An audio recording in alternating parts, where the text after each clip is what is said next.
好來，鄉親啊，繼續來看屏東中山科學研究院高屏基地，今仔日透早在進行着實彈射擊的測試，想袂到這個火箭升空了後失控，墜落山區。縣政府要求，佇個原因也未查出來進前，必須要暫停所有試射的演練。完了！火箭升起咧天頂，不過過程予佇咧邊仔當單記錄的軍事馬將發覺代誌無退堂。哇！村莊！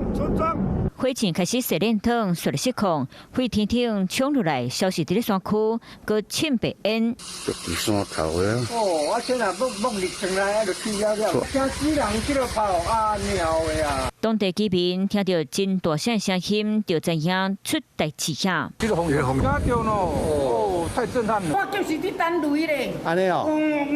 啊，這聽起來嘛，唔是雷公啊。我遐就震動了，我都拼出來了。差不多2分鐘，加講這是安怎樣？今仔日中科院佇咧屏東高屏基地做衛星運載火箭測驗，根據煙粉場hiệu通報單來看，研判原本愛往東邊才個東北，結果偏離航道，在落山區。長久以來提心吊膽。離你們村莊大概多遠的？大概1-2公里而已吧。幸好是沒有落在部落了，就在基地的裡面了。標一聲，讓當地居民着真驚，反倒若是無細力，就去擊着人的徛家厝。第一時間，中科院發聲明講，飛行過程因為尖頭啊軌道無正常，故依照原定應變計劃啟動家己飛調機制，控制載落來所在佇咧計劃安全管制範圍內，就算無造成傷亡甲財損，不過屏東縣府大聲發動，重新檢視發射的作業程序以及修正方向。佇咧滿洲鄉的高屏基地靠近牡丹鄉，